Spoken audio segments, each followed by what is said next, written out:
दोस्तों, पाकिस्तान की सियासी तारीख में एक नया मोड़। पाकिस्तान की सियासत में कुछ भी प्रिडिक्ट करना नामुमकिन। कप्तान की हुकूमत का तख्ता उल्टाने वाली कुव्वतों का बड़ा यू टर्न।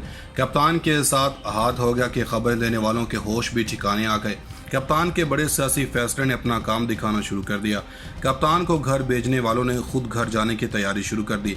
कप्तान के लॉन्ग मार्च की नाकामी का ढोल बजाने वालों की शामत आ गई। नई हुकूमत के गुब्बारे से हवा निकल गई। कप्तान ने मुश्किल फैसला करके तमाम मुख्तदर हलकों को अपना गर्विदा बना लिया।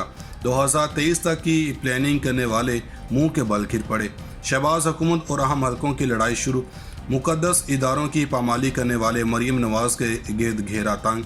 हालात यकसर तब्दील। नई हुकूमत चंद दिनों की मेहमान साबित। शहबाज शरीफ के साथ खाया पिया कुछ नहीं, गिलास तोड़ा 12 आने वाला हिसाब हो गया। मफामत का नामो निहाद बादशाह भी शहबाज शरीफ को ना बचा सका। दोस्तों, वीडियो में आगे जाकर आपको बताएंगे कि कप्तान की वापसी कैसे मुमकिन हो गई है। इमरान खान की हुकूमत गिराकर अपनी हुकूमत बनाने वाले शहबाज शरीफ कैसे अपने ही बने हुए जाल में फंस गए। इमरान खान को घर भेजने वालों ने खुद घर जाने की तैयारी शुरू कर दी है। इमरान खान को दी गई गारंटी पर कैसे अमल दरामद शुरू हो गया। इसके अलावा आपको बताएंगे कि अब आगे क्या होने जा रहा है और कप्तान की 6 दिन की डेडलाइन से पहले ही खेल कैसे दिलचस्प मरहले में शामिल हो गया। दोस्तों, 3 माह पहले तक पूरे पाकिस्तान में किसी ने सोचा भी नहीं होगा कि इमरान खान की हुकूमत ऐसे गिर जाएगी। इमरान खान घर चले जाएंगे और इमरान खान के वो सियासी मुखालफिन जो इस्टेब्लिशमेंट पर मन घड़त और बेबुनियाद इल्ज़ामात लगाते रहे हैं, यानी नवाज शरीफ और मरीम नवाज, इनकी हुकूमत बन जाएगी। लेकिन हमने देखा कि पाकिस्तान में ये नामुमकिन काम भी मुमकिन हो गया और इदारों का तकद्दुस पामाल करने वाले पाकिस्तान के हुक्मरान बन गए। लेकिन ये हुक्मरान एक बात जो इक़्तिदार की हवस में भूल बैठे थे, वो थी अवाम। और अवाम के रिस्पॉन्स को देखकर इस हुकूमत के जहां होश ठिकाने आए, वहीं पर इनके रोंगटे भी खड़े हो गए।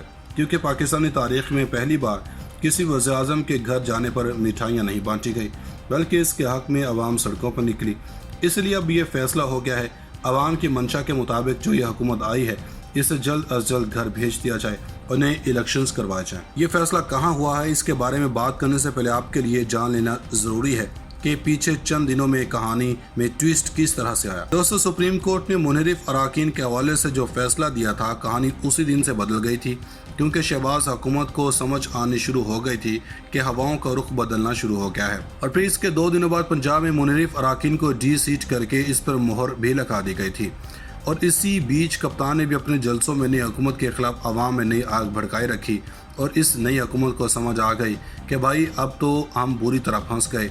एक तरफ मुख्तदर हल्के हमारे साथ चलने के हामी नहीं, और जो कप्तान की हुकूमत का तख्ता हमने उल्टाया, इसका बोझ अपने कंधों पर नहीं उठा रहे। तो हमें अब ये करना चाहिए कि हम कप्तान को किसी तरह से काबू करें। और कप्तान को काबू करने के लिए इनके पास वाहिद हल कप्तान के लॉन्ग मार्च को नाकाम बनाना था। इसके लिए इन्होंने खूब तगोदो की और पंजाब में जिस तरह से रियासती जबर हुआ और वो हमने अपनी आंखों से देखा। मगर इस रियासती जबर के जारी रहते हुए सुप्रीम कोर्ट से बड़ा फैसला आया और शहबाज हुकूमत को खबरदार किया गया कि वो किसी सूरत में कप्तान के मार्च को नहीं रोकेंगे और फौरी तौर पर रियासती जबर बंद किया जाए। जिसकी वजह से कप्तान लाखों का मजमा लेकर इस्लामाबाद पहुंच गया और डी चौक पहुंचते ही इमरान खान ने धरना देने के बजाय मार्च को कॉल ऑफ कर दिया। मगर ये कॉल ऑफ जिसकी गारंटी पर किया गया था, उसने अपना काम दिखाना शुरू कर दिया। और वह नई हुकूमत पर जो कप्तान के खिलाफ महंगाई मार्च करती फिरती थी, इसके हाथों मुश्किल फैसला भी करवा लिया गया। और अब इनको समझ आ गई है कि हम तो बुरी तरह से ट्रैप हो गए। इसलिए इन्होंने अपना सामान पैक करना शुरू कर दिया है। और अब मरीम नवाज के जरिए से एक दफ़ा फिर से इन मुकद्दस इदारों के खिलाफ नया प्रोपेगेंडा करना शुरू कर दिया है कि वो इदारे हमारे खिलाफ हो जाएं और वो ऐसे फैसले करें जिनकी वजह से हम सियासी शहीद बन जाएं और सियासी शहीद बनकर अवाम के पास जाएं और अवाम के सामने झूठे नारे लगाएं कि हमारे साथ गेम हुई है, हमें फंसाया गया। और वो साजिश जो दरअसल इमरान खान के खिलाफ रचाई गई थी, अब हमें समझ आई है कि वो तो हमारे खिलाफ ही थी।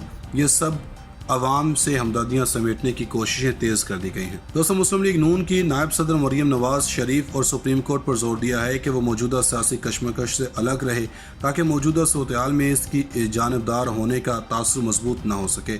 डॉन अखबार की रिपोर्ट के मुताबिक अपने ट्विटर अकाउंट पर सिलसिलावार ट्वीट्स में मरीम नवाज ने कहा कि फितना खान जिस सुप्रीम कोर्ट को चंद दिन पहले तक गालियां दे रहा था, आज उसी सुप्रीम कोर्ट की आड़ लेकर अपने इंतजार के झंडे की तकमील चाहता है। इन्होंने मजीद कहा कि सुप्रीम कोर्ट को चौकन्ना रहना होगा और इस सियासी लड़ाई से खुद को अलग रखना होगा, वरना जानबदारी का तासुब मजबूत होगा, जो अदलिया के लिए बतौर इदारा नुकसानदा है। इसके अलावा बहालपुर जलसे में पाकिस्तान मुस्लिम लीग नून की नायब सदर मरियम नवाज ने कहा कि इमरान खान जो इनकलाब बजरिया सुप्रीम कोर्ट लाना चाहता है वो भी नाकाम होगा। मुल्क को बैरूनी खतरा नहीं बल्कि अंदरूनी इंतशार और फितने का खतरा है और सबसे बड़ा फितना इमरान खान है। दोस्तों, दूसरी तरफ पाकिस्तान तहरीक-ए-इंसाफ के चेयरमैन और साबिक वज़ीर-ए-आज़म इमरान खान ने सुप्रीम कोर्ट में पटिशन दायर करने और एहतजाज पर शैलिंग के मामले पर इंसानी हकूक तंजीमों के साथ उठाने का ऐलान कर दिया।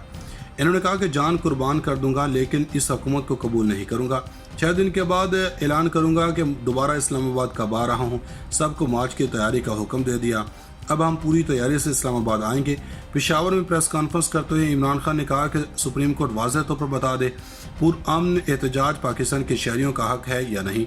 इदारे तमाशा देख रहे हैं। एक पाकिस्तानी होने के नाते इदारों को बोलना चाहता हूँ कि मुल्क तबाही की तरफ जा रहा है। मुल्क बचाने का ठेका सिर्फ हमने नहीं लिया हुआ, इदारों की जिम्मेदारी है कि मुल्क को बचाएं।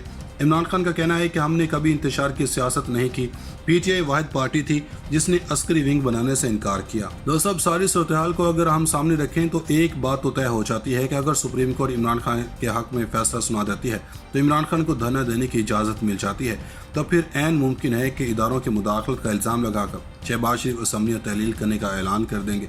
देखते हैं कि ऊंट किस करवट बैठता है। इन्होंने मजीद कहा कि सुप्रीम कोर्ट को चौकन्ना रहना होगा और इस सियासी लड़ाई से खुद को अलग रखना होगा, वरना जानबदारी का तासुब मजबूत होगा, जो अदलिया के लिए बतौर इदारा नुकसानदा है। इसके अलावा बहालपुर जलसे में पाकिस्तान मुस्लिम लीग नून की नायब सदर मरियम नवाज ने कहा कि इमरान खान जो इनकलाब बजरिया सुप्रीम कोर्ट लाना चाहता है वो भी नाकाम होगा। मुल्क को बैरूनी खतरा नहीं बल्कि अंदरूनी इंतशार और फितने का खतरा है और सबसे बड़ा फितना इमरान खान है। दोस्तों, दूसरी तरफ पाकिस्तान तहरीक-ए-इंसाफ के चेयरमैन और साबिक वज़ीर-ए-आज़म इमरान खान ने सुप्रीम कोर्ट में पटिशन दायर करने और एहतजाज पर शैलिंग के मामले पर इंसानी हकूक तंजीमों के साथ उठाने का ऐलान कर दिया। इन्होंने कहा कि जान कुर्बान कर दूंगा लेकिन इस हुकूमत को कबूल नहीं करूंगा। 6 दिन के बाद ऐलान करूंगा कि दोबारा इस्लामाबाद कब आ रहा हूं। सबको मार्च की तैयारी का हुक्म दे दिया। अब हम पूरी तैयारी से इस्लामाबाद आएंगे। पेशावर में प्रेस कॉन्फ्रेंस करते हुए इमरान खान ने कहा कि सुप्रीम कोर्ट वाज़ेह तौर पर बता दे पुरअमन एहतजाज पाकिस्तान के शहरियों का हक है या नहीं। इदारे तमाशा देख रहे हैं। एक पाकिस्तानी होने के नाते इदारों को बोलना चाहता हूँ कि मुल्क तबाही की तरफ जा रहा है। मुल्क बचाने का ठेका सिर्फ हमने नहीं लिया हुआ, इदारों की जिम्मेदारी है कि मुल्क को बचाएं। इमरान खान का कहना है कि हमने कभी इंतशार की सियासत नहीं की। पीटीआई वाहिद पार्टी थी जिसने अस्करी विंग बनाने से इनकार किया। दोस्तों, अब सारी सूरत-ए-हाल को अगर हम सामने रखें तो एक बात तो तय हो जाती है कि अगर सुप्रीम कोर्ट इमरान खान के हक में फैसला सुना देती है तो इमरान खान को धरना देने की इजाज़त मिल जाती है। तब फिर ऐन मुमकिन है कि इदारों की मुदाखलत का इल्ज़ाम लगाकर शहबाज शरीफ असम्बली तहलील करने का ऐलान कर देंगे। देखते हैं कि ऊंट किस करवट बैठता है। नाज़रीन, मज़ीद ऐसी वीडियोस देखने के लिए हमारा YouTube चैनल सब्सक्राइब कर लें।